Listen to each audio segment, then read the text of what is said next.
Hi സഖാക്കളെ.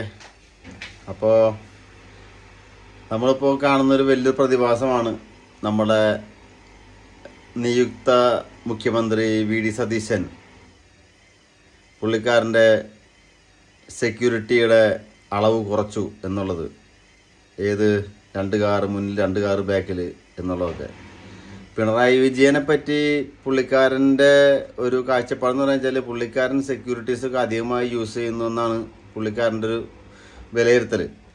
അപ്പോൾ ഇതൊരു പ്രോട്ടോക്കോളാണ്. ഇസഡ് കാറ്റഗറി എന്ന് പറയും. ഓക്കെ, കേരളത്തിലെ മുഖ്യമന്ത്രിക്ക് ഇസഡ് കാറ്റഗറി സെക്യൂരിറ്റി വേണമെന്നുള്ളത് പ്രോട്ടോക്കോളാണ്.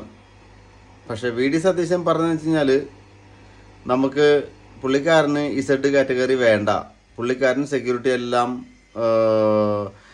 വേണ്ടാന്ന് വെക്കുന്നു, ആവശ്യത്തിനായ സെക്യൂരിറ്റി മാത്രം വെക്കുന്നു എന്ന് ആ പുള്ളിക്കാരൻ പറയുന്നുണ്ടെങ്കിൽ പുള്ളിക്കാരന് മാർക്സിസ്റ്റ് പാർട്ടിയുടെ അടുത്ത് അല്ലെങ്കിൽ കമ്മ്യൂണിസ്റ്റുകാരുടെ അടുത്ത് പുള്ളിക്കാരന് വിശ്വാസമുണ്ട്. കാരണം വെച്ചാൽ കമ്മ്യൂണിസ്റ്റുകാരും മാർക്സിസ്റ്റുകാരും ആവശ്യമില്ലാതെ മുഖ്യമന്ത്രി വാഹന വ്യൂഹത്തിനെതിരെ ഒരു പ്രതിഷേധം സംഘടിപ്പിക്കില്ല. പ്രത്യേകിച്ച് പറയാന്ന് വെച്ച് കഴിഞ്ഞാൽ ഓടിക്കൊണ്ടിരിക്കുന്ന വണ്ടിയുടെ മുന്നിലേക്ക് ചാടി വീഴുക, ഇമ്മാതിരിയുള്ള പരിപാടി കമ്മ്യൂണിസ്റ്റുകാർ ചെയ്യില്ല എന്നുള്ളതും നെറുകയുടെ അവർ കാണിക്കില്ല. സതീശൻ നല്ല വിശ്വാസം ഉള്ളതുകൊണ്ടാണ് സതീശൻ ഇസഡ് കാറ്റഗറി എന്നുള്ള ഒരു സെക്യൂരിറ്റി വ്യൂഹത്തിൻ്റെ അളവ് കുറച്ചത്.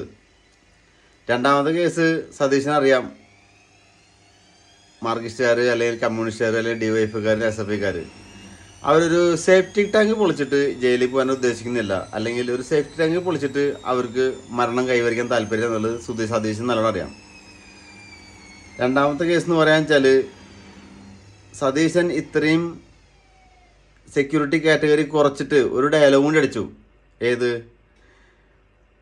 അല്പനർത്ഥം കിട്ടിയാൽ അർദ്ധരാത്രിയും പിടിക്കും കൂട എന്നുള്ളത് ഒരു പ്രസ്ഥാനം കൂടി സതീശൻ നടത്തി.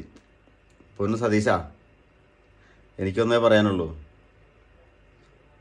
നാടകം കളിക്കാം, അതിനൊക്കെ ഒരു പരിധിയുണ്ട്. ജനങ്ങൾ മനസ്സിലാക്കില്ല ഇതൊക്കെ. അപ്പോൾ അതുകൊണ്ട് സതീശന് CPM-മാരെയും CPM-ൻ്റെ ഘടകകക്ഷികളെയും SFIയെയും അതിൻ്റെ സംഘടനയും ഒരിക്കലും ഒരു റോങ് ആയിട്ടുള്ള രീതിക്ക് പോയില്ല എന്നും സതീശനെ ആക്രമിക്കില്ല എന്നും സതീശന് നല്ല വിശ്വാസമുണ്ട്. എന്തായാലും സതീശ, നല്ല കാര്യം. നിയുക്ത മുഖ്യമന്ത്രിക്ക് എൻ്റെ ഊഷ്മളമായ ആശംസകൾ. ലാൽ സലാം.